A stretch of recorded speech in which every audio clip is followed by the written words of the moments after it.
Hello friends, exam T20 channel में आप सभी का हार्दिक स्वागत है। आई होप आप सभी लोग बेहतर ढंग से प्रिपरेशन कर रहे होंगे। एग्ज़ाम T20 चैनल पर आप देखेंगे कि घटना चक्र पूर्वावलोकन की सीरीज़ चल रही हैं। आप आर जैसे एग्ज़ाम या PCS प्री एग्ज़ाम हो गया, इन सब की अगर आप प्रिपरेशन कर रहे हैं या ऐसा कोई भी एग्ज़ाम है जिसमें इतिहास, भूगोल, विज्ञान कोई भी प्रश्न आते हैं, उनकी अलग अलग सीरीज़ चल रही है। तो घटना चक्र पूर्वावलोकन पिछले वर्ष पूछे गए सभी प्रश्नों का संकलन रखता है और वही बुक आप पढ़ करके आप जान सकते हैं कि आपके परीक्षा का पैटर्न क्या रहता है और आगे आपकी क्या स्ट्रेटजी रहे जिससे आप वो टॉपिक कवर कर सकें। तो अभी हम लोग भारतीय इतिहास कंप्लीट कर रहे हैं। इसमें पिछले जो चैप्टर्स हैं वो मैं कंप्लीट कर चुकी हूँ। आप चैनल पर जा कर के विज़िट कर सकते हैं, उन्हें देख सकते हैं। आज हम लोग वैदिक काल पढ़ने वाले हैं भारतीय इतिहास में। अगर आपके पास घटना चक्र है तो आप मेरे साथ अंडरलाइन करके पढ़ सकते हैं, आप उसको हाईलाइट कर सकते हैं जो भी पॉइंट इंपॉर्टेंट हैं, और प्रश्नों को भी देख सकते हैं। यदि आपके पास बुक नहीं है तो भी कोई प्रॉब्लम नहीं है। इस वीडियो के माध्यम से आप घटना चक्र पूरी कंप्लीट कर सकते हैं। एक एक चैप्टर करके मैंने कंप्लीट किया हुआ है, वो चाहे इतिहास हो, भूगोल हो, पॉलिटी की क्लासेस हो, सभी क्लासेस आपको दी जा रही हैं। टाइम टू टाइम अपडेट मिल रहा है। आप बेल आइकन जो दिया गया है सब्सक्रिप्शन के पास, उसको ज़रूर प्रेस कर दें, जिससे आपको नोटिफिकेशन टाइम पर मिलते रहेंगे। तो चलिए बिना देर किए स्टार्ट करते हैं। लास्ट क्लास में हमने सिंधु घाटी सभ्यता कंप्लीट की थी। आज वैदिक काल हम लोग पढ़ेंगे। सबसे पहले इससे रिलेटेड जो इम्पोर्टेंट पॉइंट हैं वो देखेंगे, उसके बाद सभी महत्वपूर्ण प्रश्नों को भी जो पिछले वर्ष पूछे गए हैं उनको तैयार करेंगे। चलिए स्टार्ट करते हैं। वैदिक शब्द वेद से बना है।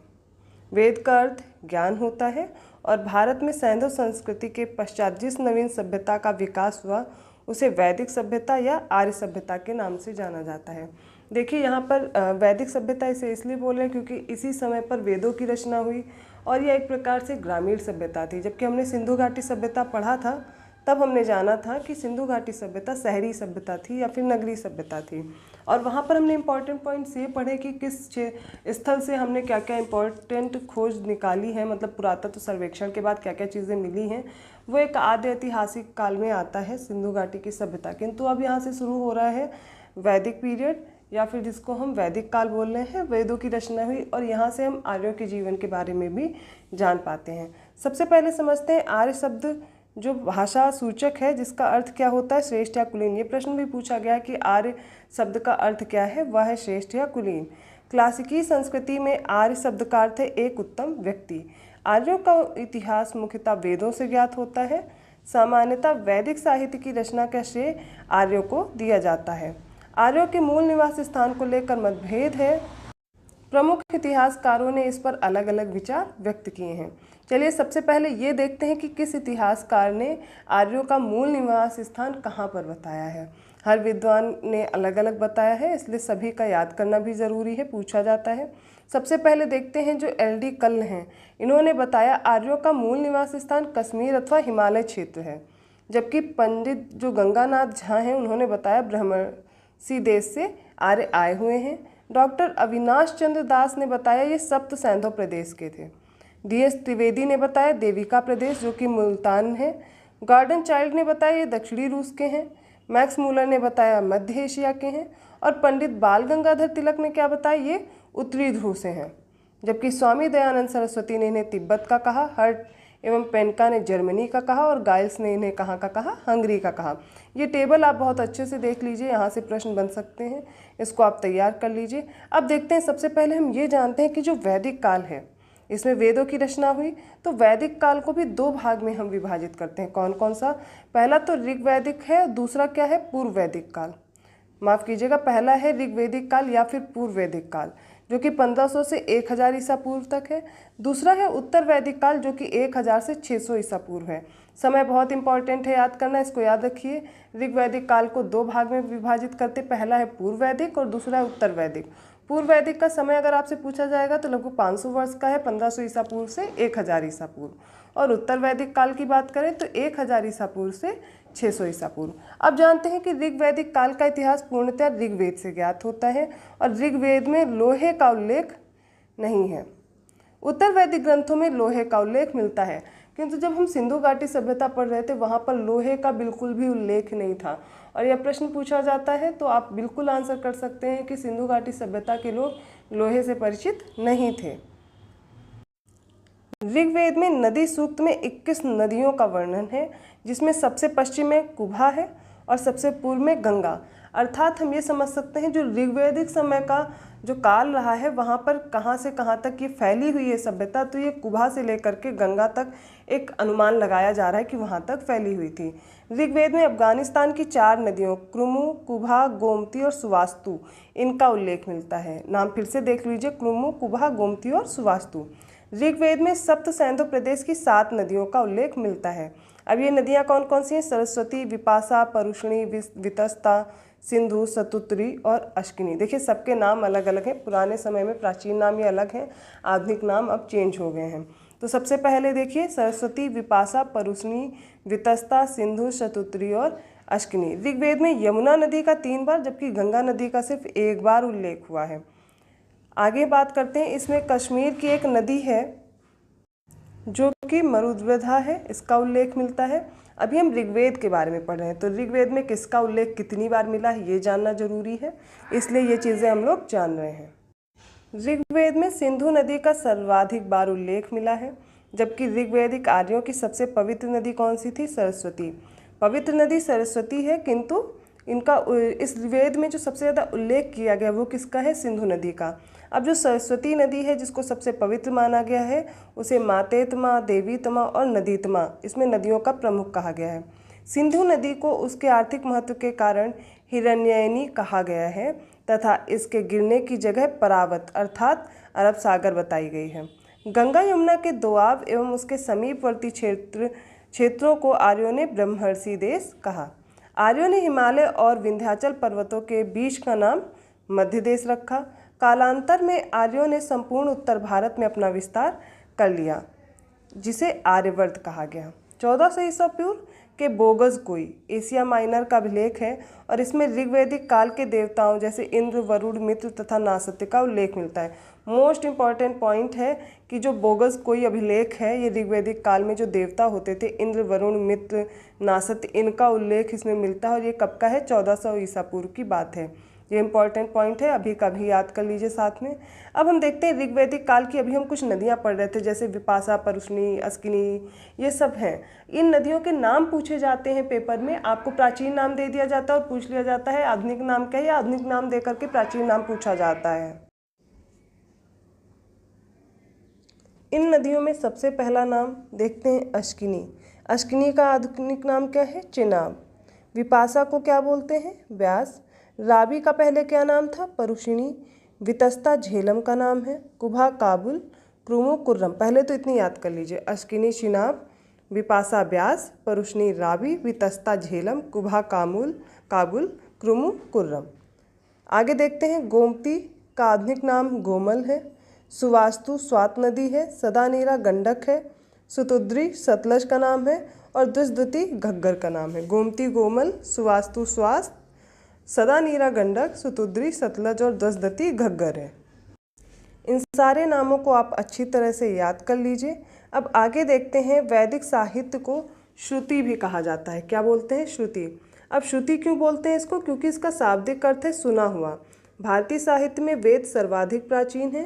वेद 4 हैं, कौन कौन से? ऋग्वेद, सामवेद, यजुर्वेद और अथर्ववेद। देखिए ऋग्वेद, यजुर्वेद और जो सामवेद है इन तीनों को क्या बोलते हैं? वेद त्रयी या त्रयी बोला जाता है। ऋग्वेद, सामवेद और यजुर्वेद को मिलाकर इनको क्या बोलते हैं? वेद त्रयी या फिर त्रयी। प्रत्येक वेद के 4 भाग होते हैं, कौन कौन से? संहिता होता है, ब्राह्मण ग्रंथ होते हैं, आरण्यक और उपनिषद होते हैं। कितने भाग होते हैं? पहला तो संहिता होता है, दूसरा ब्राह्मण ग्रंथ, तीसरा भाग होता है आरण्यक और चौथा होता है उपनिषद। ऋग्वेद में कुल 10 मंडल हैं, 1028 सूक्त हैं और 10,552 ऋचाएँ हैं। ये पॉइंट जरूर याद रखिए, 10 मंडल, 1028 सूक्त, 10,552 ऋचाएँ। हाँ, इसमें ये याद रखिए 1017 सूक्त हैं। साकल में 11 सूक्त बालखिल्य में हैं और ऋग्वेद के 2 से 7 तक मंडल प्राचीन है, मतलब जो दूसरा और 7वां मंडल है वो प्राचीन है। 1017 जो सूक्त हैं वो साकल में हैं और 11 सूक्त किस में हैं? बालखिल्य में हैं। अब जो ये सारे मंडल हैं, टोटल 10 मंडल हैं ऋग्वेद में, और हर एक मंडल के रचयिता आपको पता होना चाहिए। जैसे कि जो ऋग्वेद का प्रथम मंडल है, पहले तो मैंने बताया दूसरा और सातवां क्या है, प्राचीन है। प्रथम मंडल क्या है, मधुच्छमदा या मेधा तिथि जिनको बोलते हैं, वो इसके रचयिता हैं। द्वितीय मंडल के गृत्समद हैं, कौन है, गृत्समद। तृतीय मंडल के विश्वामित्र हैं, इंपॉर्टेंट है। चतुर्थ मंडल वामदेव। पंचम मंडल अत्रि हैं, अत्रि याद रखिए। षष्ठम मंडल है भारद्वाज, इसके रचयिता हैं। आगे देखते हैं सप्तम मंडल, इसके रचयिता हैं वशिष्ठ। अष्टम मंडल के कण्व व आंगिरस हैं। नवम मंडल के सोम देवता और अन्य ऋषि हैं। दसम मंडल की बात करें विमदा, इंद्र, सक्षी और अन्य हैं। तो इसमें आप एक बार फिर से देख लीजिए कौन कौन किसके रचनाकार हैं, ठीक है, इससे भी प्रश्न पूछे जाते हैं। अगला भाग देखते हैं। ऋग्वेद के तृतीय मंडल में गायत्री मंत्र का उल्लेख है। इसके रचनाकार कौन है, विश्वामित्र या सविता, जो कि सूर्य देव को समर्पित है। ऋग्वेद के 9वें मंडल के सभी 114 सूक्त सोम को समर्पित हैं। प्रारंभ में हम 3 वर्णों का उल्लेख पाते हैं, पहले तो ब्राह्मण, क्षत्रिय तथा वैश्य, ऐसे 3 वर्णों का उल्लेख मिलता है। जो शूद्र शब्द का उल्लेख है सर्वप्रथम ऋग्वेद के 10वें मंडल के पुरुष सूक्त में हुआ है। ऋग्वेद के मंत्रों का उच्चारण करके यज्ञ संपन्न कराने वाले पुरोहित को होता या होत्र बोलते थे। ऐतरेय और कौशितकी ये ऋग्वेद के 2 ब्राह्मण ग्रंथ हैं। कौन कौन से, ऐतरेय और कौशितकी ऋग्वेद के ब्राह्मण हैं। पतंजलि के अनुसार ऋग्वेद की 21 शाखाएं हैं। ऐतरेय ब्राह्मण में सुनह शेप आख्यान का वर्णन मिलता है। यजुर्वेद में स्तोत्र और कर्मकांड वर्णित है। अभी ऋग्वेद को पढ़ रहे थे, अब यजुर्वेद के बारे में पढ़ रहे हैं। यह वेद गद्य और पद्य दोनों में है। यजुर्वेद के कर्मकांडों को संपन्न कराने वाले पुरोहित को अध्वर्यु बोलते थे, और ऋग्वेद में क्या बोलते थे, होत्र। यजुर्वेद की 2 शाखाएं हैं, कौन कौन से, कृष्ण यजुर्वेद जो कि पद्य और गद्य दोनों में है। दूसरा है शुक्ल यजुर्वेद जो केवल और केवल पद्य में है। दोनों चीज़ याद रहेगी। देखिए, यजुर्वेद का अंतिम भाग ईशोपनिषद है, जिसका संबंध याज्ञिक अनुष्ठान से न होकर आध्यात्मिक चिंतन से है। शुक्ल यजुर्वेद की मुख्य शाखाएं कान तथा माध्यन्दिन है, ठीक है। शुक्ल यजुर्वेद की संहिताओं को वाजसनेय भी कहा जाता है, क्योंकि वाजसनेय के जो पुत्र याज्ञवल्क्य इसके दृष्टा थे। कृष्ण यजुर्वेद की मुख्य शाखाएं हैं, कौन कौन सी, तैत्तिरीय, काठक, मैत्रायणी और कपिष्ठल। कौन कौन सी शाखाएं, तैत्तिरीय, काठक, मैत्रायणी और कपिष्ठल। शतपथ ब्राह्मण शुक्ल यजुर्वेद का ब्राह्मण ग्रंथ है। इसमें पुनर्जन्म का सिद्धांत, जलप्लावन कथा, पुरुर्वा उर्वशी आख्यान तथा पुरुषमेध का वर्णन यहाँ पर मिलता है। शाम का अर्थ संगीत अथवा गान से होता है, तो सामवेद में यज्ञों के अवसर पर गाए जाने वाले मंत्रों का संग्रह भी मिलता है। जो व्यक्ति इन मंत्रों को गाता था उसे बोलते थे उद्गाता। सामवेद में कुल 1875 ऋचाएँ हैं, जिनमें से 75 जबकि कुछ जिनमें से जो 75 हैं, जबकि कुछ विद्वानों को 99 को छोड़कर से सभी ऋग्वेद में भी उपलब्ध हैं। सामवेद की प्रमुख शाखाएं देखेंगे तो कौथमी, रामायणी और ज्यामिनी हैं। अथर्ववेद के बारे में अब देखते हैं। इसमें 20 कांड, 730 सूक्त और 5987 मंत्र हैं। देखिए, अभी रिसेंटली जो पेपर हो रहे हैं अब उनमें ऐसे भी प्रश्न पूछे जा रहे हैं कि कितने सूक्त हैं, कितने मंत्र हैं, कितने भाग हैं, इस तरह से प्रश्न पूछे जाते हैं। इसमें 1200 मंत्र ऋग्वेद के हैं। अथर्ववेद के मंत्रों का उच्चारण करने वाले पुरोहित को ब्रह्मा कहा जाता था। अथर्ववेद में मगध तथा अंग दोनों को दूरस्थ प्रदेश कहा गया है। इसमें सभा और समिति को प्रजापति की 2 पुत्रियां कहा गया है। इसमें सामान्य मनुष्य के विचारों, विश्वासों तथा अंधविश्वासों का भी वर्णन मिलता है। अथर्ववेद की 2 शाखाएं उपलब्ध हैं, कौन कौन सी, पिप्पलाद तथा शौनक। याज्ञवल्क्य गार्गी के प्रसिद्ध संवाद का उल्लेख बृहदारण्यक उपनिषद में है। कठोपनिषद में यम और नचिकेता का संवाद उल्लिखित है, और कठोपनिषद कृष्ण यजुर्वेद का एक उपनिषद है। सत्यमेव जयते शब्द कहाँ से लिया गया है, बहुत बार हर परीक्षा में ही पूछा जाता है। यह मुंडकोपनिषद से लिया गया है। अथर्ववेद का एकमात्र ब्राह्मण है और उसका नाम क्या है, गोपथ ब्राह्मण। इसका कोई भी आरण्यक नहीं है। उपनिषद दर्शन पर आधारित पुस्तकें, इन्हें क्या कहते हैं, वेदांत। उपनिषद का अर्थ शिष्य द्वारा ज्ञान प्राप्ति हेतु गुरु के समीप बैठना। देखिए, उपनिषद में क्या होता था, गुरु और शिष्य आपस में ज्ञान के बारे में वार्तालाप करते थे, और उसी का क्या होता था, जो संकलन किया गया है उसी को उपनिषद बोला जा रहा है। उपनिषद में प्रथम बार मोक्ष की चर्चा मिलती है। यह शब्द श्वेताश्वर उपनिषद में पहली बार आया है। मोक्ष शब्द सबसे पहले कहाँ आया है? यह श्वेताश्वर उपनिषद में आया है। वेदांग की संख्या कितनी? 6। कौन कौन से वेदांग है? शिक्षा, कल्प, व्याकरण, निरूक्त, छंद और ज्योतिष। शुल्ब सूत्र में यज्ञ वेदियों के मापने, उनके स्थान चयन का निर्माण आदि का वर्णन है। और पुराणों की संख्या 18 है। ठीक है, वेदांग 6 हैं, पुराण कितने हैं? 18 हैं। ये हैं कौन कौन से हैं पुराण? पहला तो मत्स्य पुराण है, दूसरा मार्कंडेय है, तीसरा भविष्य है, भागवत है, ब्रह्मांड है, छठा ब्रह्म वैवर्त है, फिर ब्रह्म है, वामन है, वराह, विष्णु, वायु, अग्नि, नारद, पद्म, लिंग, गरुड़, कूर्म, स्कंद पुराण। इतने पुराण हैं। इन 18 पुराणों का नाम आप देख सकते हैं। इनकी रचना लोमहर्ष ऋषि तथा उनके पुत्र थे उग्रश्रवा, इनके द्वारा की गई थी। इनमें भविष्यत काल शैली में कलयुग के राजाओं का वर्णन मिलता है। हिंदू पौराणिक कथा के अनुसार समुद्र मंथन हेतु मथानी के रूप में मद्रांचल पर्वत तथा रस्सी के रूप में सर्पों के राजा वासुकी का प्रयोग किया गया था। इसमें विष्णु ने कूर्मा अवतार धारण कर मद्रांचल पर्वत को अपने ऊपर रखा था। अगला पॉइंट देखते हैं। अनु, द्विह, पुरु, यदु, तुर्वस, इनको पंचजन कहा गया है। जन के अधिपति को क्या कहते थे? राजा। और कुलप जो होता था वह परिवार का स्वामी होता था, पिता अथवा या फिर वह बड़ा भाई होता था। ग्राम का मुखिया ग्रामणी, परिवार का मुखिया कुलप, और विश्व का प्रमुख विश्वपति। दशराग युद्ध का उल्लेख ऋग्वेद के 7वें मंडल में मिलता है। इस युद्ध में प्रत्येक पक्ष में आर्य एवं अनार्य थे।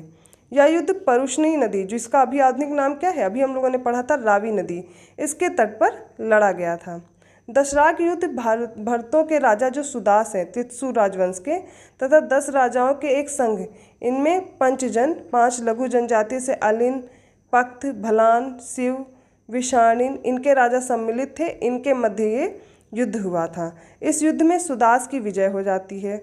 और सुदास के पुरोहित कौन थे? वशिष्ठ। ऋग्वैदिक युग में राजा भूमि के स्वामी नहीं था, वह प्रधानता युद्ध में जन का नेता होता था। और विदथ आर्यों की प्राचीन संस्था थी। विदथ क्या थी? आर्यों की प्राचीन संस्था थी। ऋग्वेद में पुरोहित, सेनानी तथा ग्रामीणी का उल्लेख मिलता है।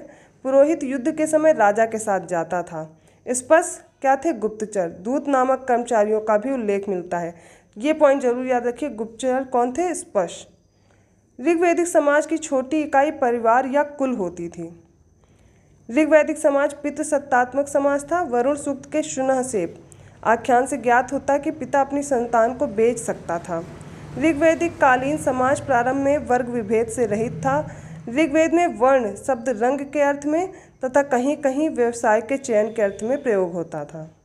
ऋग्वेद के 10वें मंडल में पुरुष सूक्त के सर्वप्रथम इसमें देखेंगे तो शूद्र शब्द मिलता है। इसमें विराट पुरुष के विभिन्न अंगों से चारों वर्णों की उत्पत्ति बताई गई है। विराट पुरुष के मुख से ब्राह्मण, भुजाओं से राजन्य, क्षत्रिय जिन्हें बोलते हैं, उरु जिसको जंघा बोलते थे, उस भाग से वैश्य तथा पैरों से शूद्र उत्पन्न हुए हैं।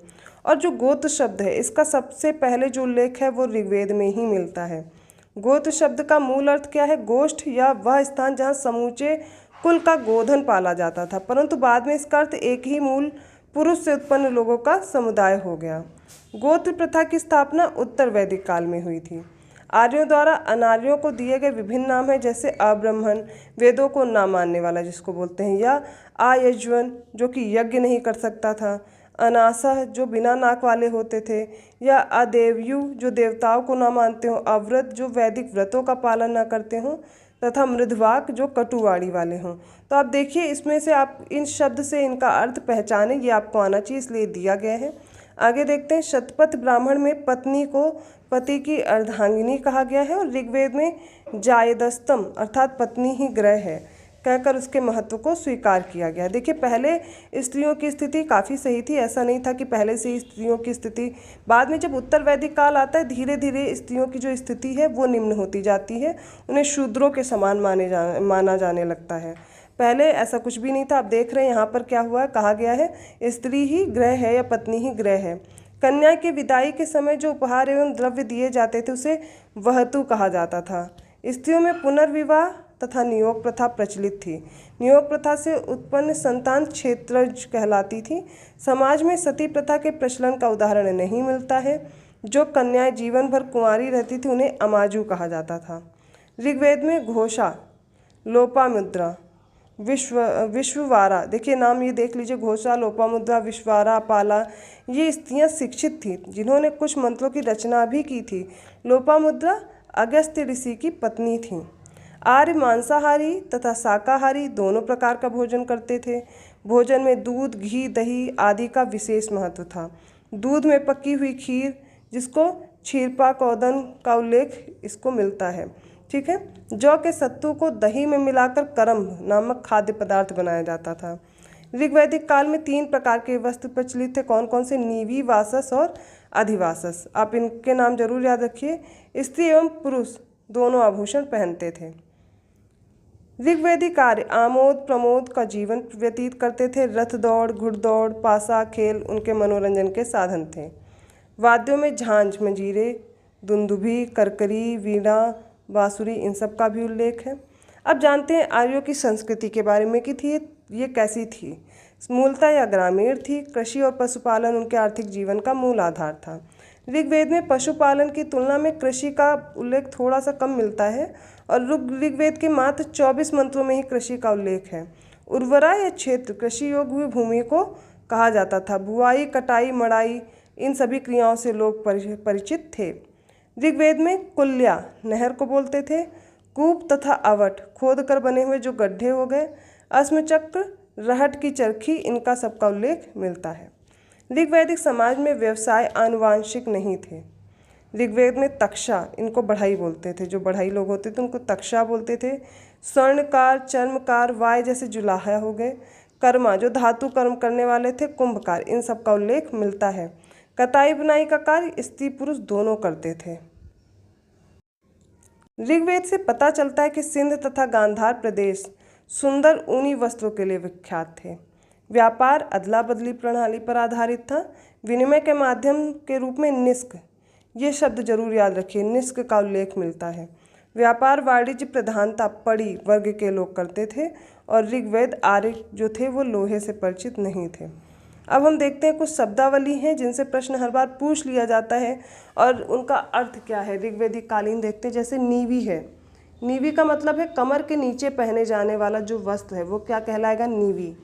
वासस क्या है फिर? वासस कमर के ऊपर पहने जाने वाला वस्त्र है। अधिवासस क्या है? ऊपर से धारण किए जाने वाला चादर या फिर ओढ़नी। तक्षा है बढ़ई, तक्षा बढ़ई को बोलते थे। कर्मा, जो धातु कर्म करने वाले थे। वेकनाट, सूदखोर होते थे, वेकनाट याद रखिए। अरित्र, जो पतवार चलाते थे, पतवार जो लोग होते थे। अरित्रु, नाविक को बोलते थे। क्या बोलते थे? नाविक। ये सारे नाम और इनके जो भी अर्थ हैं वो जरूर याद कर लीजिए आप लोग। वैदिक साहित्य में ऋग्वेद प्राचीनतम ग्रंथ है जिसमें हमें सर्वप्रथम बहुदेववाद के दर्शन प्राप्त होते हैं।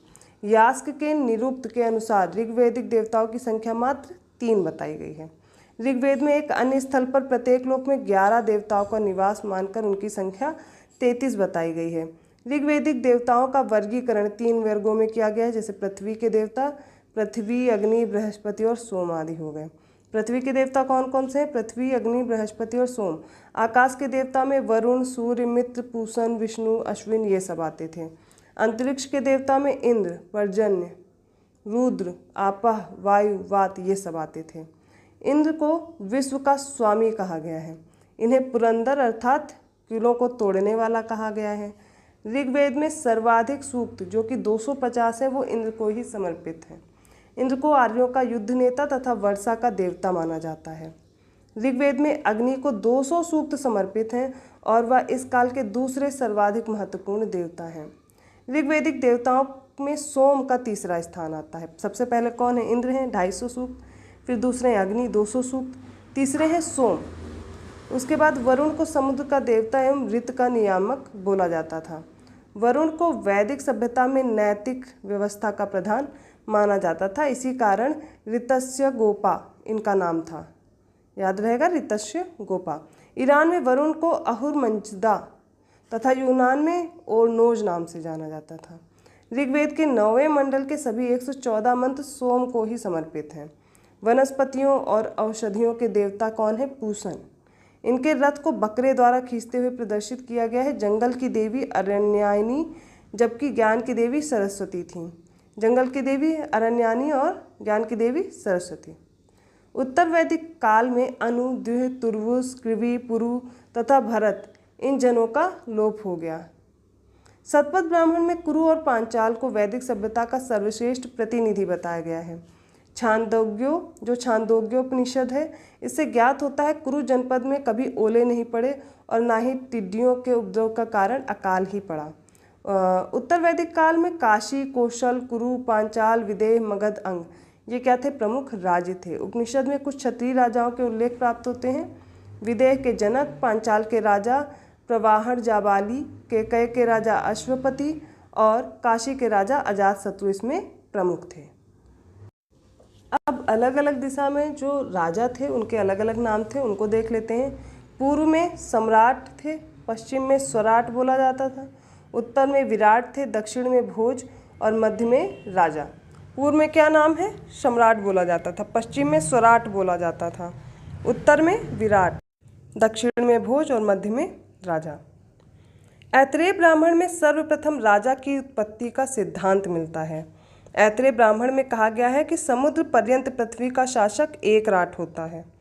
अथर्ववेद में एकराट सर्वोच्च शासक को कहा गया है और अथर्ववेद में परीक्षित को मृत्युलोक का देवता कहा गया है। अब बात करते हैं छांदोग्योपनिषद की और बृहदारण्यक उपनिषद। इसमें उद्यालक, आरुणि एवं उनके पुत्र हैं श्वेत केतु, इनके बीच ब्रह्म एवं आत्मा की अभिन्नता के विषय में संवाद दिया गया है। अथर्ववेद में सभा और समिति प्रजापति की दो पुत्रियां कहा गया है। वैदिक काल में सभा एवं समिति नामक दो संस्थाएं राजा की निरंकुशता और निरंकुशता पर नियंत्रण रखती थीं। इनको नियंत्रित करने के लिए क्या होती थी? सभा और समिति नाम की दो संस्थाएं। संभवतः जो सभा कुलीन या वृद्ध मनुष्यों की संस्था थी, जिसमें उच्च कुल से उत्पन्न जो व्यक्ति हैं वही भाग ले सकते थे। इसके विपरीत देखा जाए समिति क्या थी? जो सर्वसाधारण थी, उस सभा की समिति थी। जो साधारण लोग थे उनसे जो बनी हुई समिति थी, जिसमें जनों के सभी व्यक्ति अथवा परिवारों के प्रमुख भाग भी ले सकते थे। सभा का जो ऋग्वेद में 8 बार उल्लेख मिल रहा है और ऋग्वेद में समिति का 6 बार उल्लेख मिला है। उत्तर वैदिक काल में सभा में महिलाओं की भागीदारी जो है वो बंद कर दी गई। देखिए ऋग्वेद में ठीक ठाक दशा थी स्त्रियों की, लेकिन जैसे जैसे समय बीतता जाता है, उत्तर वैदिक काल आता है, धीरे धीरे यहाँ पर आप देखेंगे स्त्रियों की दशा शूद्र के बराबर होती चली जाएगी।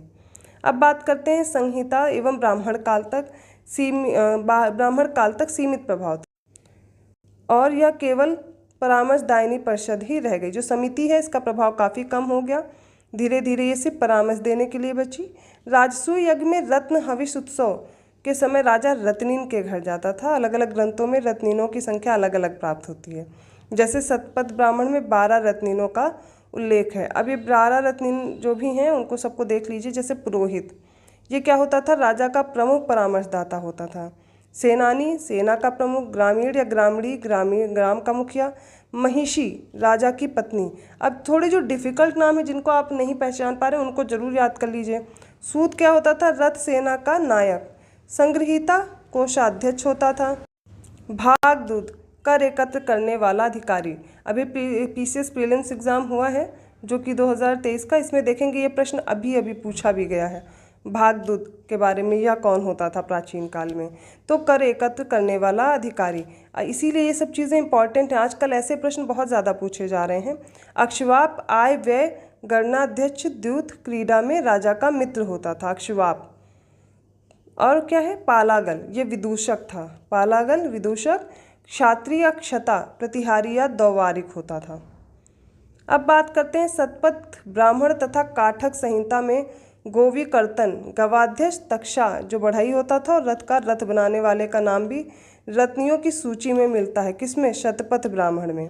शतपथ ब्राह्मण में राजसूय यज्ञ का विस्तृत वर्णन है। राजसूय यज्ञ में राजा का अभिषेक 17 प्रकार के जल से किया जाता था। पारिवारिक जीवन ऋग्वैदिक काल के समान था। समाज पितृसत्तात्मक था। ये भी प्रश्न इंपॉर्टेंट है। जैसे सैंधव सभ्यता की बात करें तो मातृसत्तात्मक था, यहाँ पर पितृसत्तात्मक है, इसीलिए तो स्त्रियों की दशा और निम्न होती चली गई। ऐत्रेय ब्राह्मण से ही पता चलता है कि अजिगर्त ने अपने पुत्र शुनाशेप को 100 गायें लेकर बलि के लिए बेच दिया था। उत्तर वैदिक काल में समाज 4 वर्णों में विभक्त हो गया। पहले 3 थे, अब क्या हो गए? 4 हो गए। ब्राह्मण, क्षत्रिय, वैश्य, शूद्र। अब ये सब जात पात सब धीरे धीरे उत्पन्न होने लगेगा। ऐत्रेय ब्राह्मण में चारों वर्णों के कर्तव्यों का वर्णन मिलता है। क्षत्रिय राजा भूमि का स्वामी होता था, वैश्य दूसरों को कर देते थे, शूद्र को 3 वर्णों का सेवक अनश्य प्रेष्या कहा गया है, ठीक है। और यहाँ पर देखेंगे जो वैश्य दूसरों को कर देते थे उन्हें अनश्य बलीकृत कहा जाता था। ऐत्रेय ब्राह्मण में कन्या को चिंता का कारण माना गया। अब सबकी चिंता भी बढ़ जाएगी कन्याओं के लिए, तो यहाँ पर चिंता का कारण है। मैत्रायणी संहिता में स्त्री को पासा तथा सुरा के साथ 3 प्रमुख बुराइयों में गिनाया गया है। बृहदारण्यक उपनिषद में याज्ञवल्क्य गार्गी का संवाद है, उसका उल्लेख भी मिलता है। उत्तर वैदिक काल में स्त्रियों की दशा में गिरावट आई है। अब बात करते हैं छांदोग्योपनिषद में केवल 3 आश्रमों का उल्लेख है। कौन कौन से? जबकि सर्वप्रथम 4 आश्रमों का उल्लेख कहाँ पर मिलेगा? जाबालोपनिषद में, और छांदोग्य में 3 आश्रम। अब ये कौन कौन से थे? पहला था ब्रह्मचर्य 25 वर्ष तक, गृहस्थ जीवन 25 से 50 वर्ष तक, वानप्रस्थ 50 से 75 तथा सन्यासी 75 से 100 वर्ष। तब जीवन इतना होता था, इससे पता चलता है। आजकल तो इतना जीवन ही नहीं है। मनुष्य की आयु 100 वर्ष मानकर प्रत्येक आश्रम के लिए 25 वर्ष आयु निर्धारित की गई। बौधायन धर्मसूत्र के अनुसार गायत्री मंत्र द्वारा ब्राह्मण बालक का उपनयन संस्कार वसंत ऋतु में 8 वर्ष की अवस्था में किया जाता था। त्रिष्टुप मंत्र द्वारा क्षत्रिय बालक का उपनयन संस्कार ग्रीष्म ऋतु में 11 वर्ष की अवस्था में होता था। जगती मंत्र द्वारा वैश्य बालक का उपनयन संस्कार शरद ऋतु में 12 वर्ष की अवस्था में होता था। देखिए अलग अलग तरह से कब कब हो रहा है ये याद रखिए ऋतु के अनुसार। वैदिक काल में जीविकोपार्जन हेतु वेद वेदांग पढ़ाने वाला अध्यापक उपाध्याय कहलाता था। ब्रह्मवादिनी वे कन्याएं थी जो जीवन भर आश्रम में रहकर शिक्षा प्राप्त करती थी, जबकि साध्यो वधु विवाह पूर्व तक शिक्षा प्राप्त करने वाली कन्याएं थी। गृहस्थ आश्रम में मनुष्य को 5 महायज्ञ अनुष्ठान करना पड़ता था। अब ये 5 पंच महायज्ञ कौन से हैं? ब्रह्म यज्ञ, प्राचीन ऋषियों के प्रति श्रद्धा प्रकट करने के लिए। फिर होता था देव यज्ञ, देवताओं को सम्मान देने के लिए। तीसरा है भूत यज्ञ, सभी प्राणियों के कल्याणार्थ के लिए। पितृयज्ञ, पितरों का तर्पण होता था। और मनुष्य यज्ञ मानव मात्र के कल्याण हेतु होते थे। पंच यज्ञ हैं। सतपथ ब्राह्मण में कृषि की 4 क्रियाओं का उल्लेख हुआ है। ये कौन कौन सी हैं? जुताई, बुवाई, कटाई और मड़ाई। काठक संहिता में 24 बैलों द्वारा हलों को खींचने का उल्लेख मिलता है। उत्तर वैदिक काल में उत्तर भारत में लोहे का प्रचार हुआ। उत्तर वैदिक साहित्य में लोहे को कृष्ण अयस कहा गया, ये भी बहुत इंपॉर्टेंट है। तैत्तिरीय संहिता में ऋण के लिए कुशीद तथा सतपथ ब्राह्मण में उधार देने के लिए कुशीदिन शब्द मिलता है। अब याद रखिए ऋण के लिए क्या शब्द यूज होता था? कुशीद, और कुशीदिन जो उधार देता था। माप की विभिन्न इकाइयाँ थी, जैसे निष्क हो गई, शतमान, कृष्णल, पाद, ये सब। कृष्णल संभवतः बाँट की मूलभूत इकाई थी। गुंजा तथा रत्तिका भी उसी के प्रकार थे, उसी के समान थे। रत्तिका को साहित्य में तुला बीज कहा गया है। सतपथ ब्राह्मण में पूर्वी तथा पश्चिमी समुद्रों का उल्लेख हुआ है।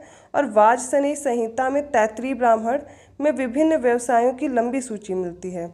अब इनमें प्रमुख कौन कौन से? रत्कार हैं, स्वर्णकार हैं, लुहार हैं, सूत हैं, कुंभकार हैं, चर्मकार हैं और रज्जुकार हैं। स्त्रियां रंगाई, सुईकारी, इन सभी कामों में निपुण थीं। उत्तर वैदिक काल में व्यापार वस्तु विनिमय पर आधारित था।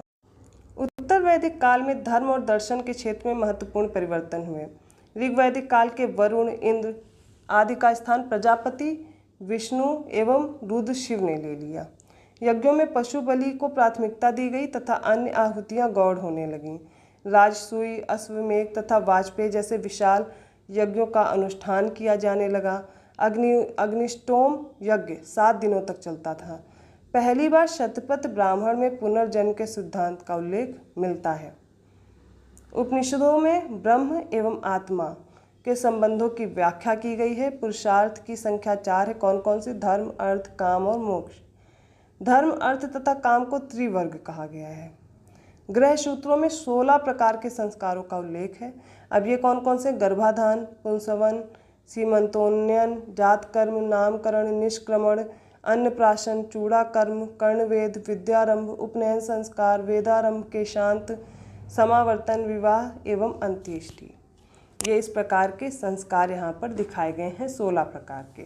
ग्रह सूत्र में 8 प्रकार के विवाहों का उल्लेख है। कौन कौन से? अब इनको देख लीजिए, जैसे गंधर्व, भी इसी में है। सबसे पहले शुरू होता है ब्रह्म से, पहला होगा ब्रह्म, फिर देव, आर्ष, प्रजापति, गंधर्व, असुर, राक्षस एवं पैशाच विवाह। इतने प्रकार के हैं। कौन कौन से? ब्रह्म, देव, आर्ष, प्रजापति, गंधर्व, असुर, राक्षस और पैशाच विवाह। यहाँ तक आप सभी लोग सारे इंपॉर्टेंट पॉइंट एक बार पढ़ लीजिए। वीडियो को आप 2 बार देखेंगे रिपीट करके, रिवाइज हो जाएगा, याद हो जाएगा। और जब उसके साथ प्रश्न भी सॉल्व कर लेंगे तो आपको अच्छे से चीज़ें याद हो जाएंगी। देखिए, घटना चक्र इसलिए संक्षिप्त में आप जानकारी लेकर के प्रश्नों को हल करें।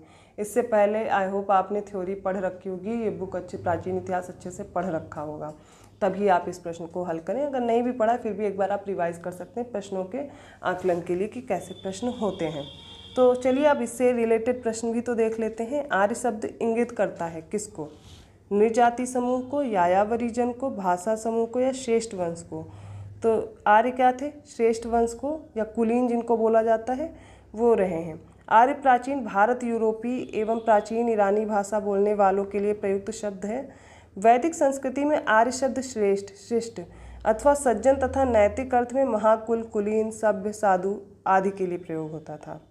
सायणाचार्य ने अपने ऋग भाष्य में आर्य का अर्थ विज्ञ, यज्ञ का अनुष्ठाता, विज्ञ श्रोता, आदरणीय और सर्वत्र गंतव्य, उत्तम वर्ष, मनु, कर्मयुक्त, कर्मानुष्ठान से श्रेष्ठ आदि बताया है। देख लीजिए, इतने ज़्यादा चीज़ें उनके बारे में है। अतः आर्य संस्कृत भाषा का शब्द है जिसका शाब्दिक अर्थ क्या? श्रेष्ठ या फिर कुलीन। इतना याद रखिए, श्रेष्ठ या कुलीन बोलते हैं। अगला प्रश्न है, क्लासिकी संस्कृत में आर्य शब्द का क्या अर्थ है? एक उत्तम व्यक्ति। क्या होगा? एक उत्तम व्यक्ति। सबसे पुराना वेद कौन सा है? वो रहेगा ऋग्वेद। सबसे पुराना वेद ऋग्वेद। त्रयी किसको बोलते हैं? 3 वेदों को बोलते हैं। 3 वेद में कौन कौन से आएंगे? ऋग्वेद, यजुर्वेद और सामवेद। ये मिलकर के क्या कहलाएंगे? वेद त्रयी या फिर त्रयी। किस वैदिक ग्रंथ में वर्ण शब्द का सर्वप्रथम नामोल्लेख मिलता है? यह ऋग्वेद में ही मिलता है। सबसे पहले किसमें? ऋग्वेद में। वर्ण शब्द किस लिए? रंग के अर्थ में, कहीं कहीं व्यवसाय चयन के अर्थ में प्रयुक्त होता था वहाँ पर। और आर्यों को गौर वर्ण तथा दासों को कृष्ण वर्ण का कहा गया है। ऋग्वेद के 10वें मंडल के पुरुष सूक्त में सर्वप्रथम शूद्र शब्द का प्रयोग हुआ है। अब बात करते हैं वर्ण व्यवस्था से संबंधित पुरुष सूक्त मूलतः पाया जाता है किसमें? अभी हम लोग पढ़ चुके हैं ऋग्वेद में। नेक्स्ट है सुमेलित करना है। एक लिस्ट में अथर्ववेद, ऋग्वेद है, ईश्वर महिमा, बलिदान विधि तथा यजुर्वेद, सामवेद भी दिया गया और औषधियों से संबंधित और संगीत से। इसमें हमें मिलान करना है कौन सा किससे संबंधित है। तो देखिए, अथर्ववेद औषधियों से था, ऋग्वेद ईश्वर की महिमा, देवताओं की स्तुति से, यजुर्वेद कर्मकांड या फिर बलिदान विधि, सामवेद संगीत के कार्य से रिलेटेड।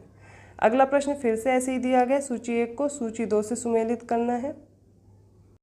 एक तरफ हमें चारों वेद दिए गए हैं, ऋग्वेद, यजुर्वेद, सामवेद, अथर्ववेद। दूसरी तरफ हमें मिलान करना है, संगीत में स्त्रोत कौन सा है, स्त्रोत और कर्मकांड से रिलेटेड कौन सा है, तंत्र मंत्र और वशीकरण से रिलेटेड कौन है, और स्त्रोत और प्रार्थनाएं कहाँ मिलती हैं। तो ऋग्वेद में सबसे पहले स्त्रोत और प्रार्थनाएं होंगी। दूसरा है यजुर्वेद में कर्मकांड का उल्लेख मिलता है, सामवेद संगीतमय है और अथर्ववेद तंत्र मंत्र से रिलेटेड है। ये आप जानकारी सामान्य यहाँ पे दी गई, हम लोग पहले ही इसको पढ़ चुके हैं, आप यहाँ से इसको तैयार कर सकते हैं। अगला प्रश्न है, निम्नलिखित 4 वेदों में से किस एक में जादुई माया और वशीकरण का वर्णन? ऋग्वेद, यजुर्वेद, सामवेद या फिर अथर्ववेद? और इसका सही उत्तर हो जाएगा अथर्ववेद। ऋग्वेद में कितनी ऋचाएँ हैं? 10,552 ऋचाएँ हैं, किंतु 1028 यहाँ पर क्या होंगे? खिल होंगे। अगला प्रश्न है, ऋग्वेद है, ऋग्वेद क्या है? तो ऋग्वेद स्त्रोतों का संकलन है या फिर कथाओं का? भी जब मैच द फॉलोइंग वाले प्रश्न कर रहे थे उसमें हमने देखा स्त्रोत का संकलन है। अब फिर से हमें क्या करना है? ब्राह्मण, ये कुछ वेद दिए गए हैं और उनके ब्राह्मण दिए गए, उन्हीं के आधार पर हमें इन्हें मैच करना है। तो सबसे पहले देखते हैं ऋग्वेद का कौन सा है। ऋग्वेद का ब्राह्मण है ऐतरेय। सामवेद का देखते हैं, सामवेद का है पंचविश। अथर्ववेद का याद रखिए गोपथ है एकमात्र। यजुर्वेद का शतपथ। इसको यहाँ से भी आप चाहें तो याद कर सकते हैं। अगला प्रश्न है, निम्नलिखित में से कौन सा ब्राह्मण ग्रंथ ऋग्वेद से संबंधित है? तो ऋग्वेद से ऐतरेय है, गोपथ अथर्ववेद से, ठीक है, शतपथ यजुर्वेद से।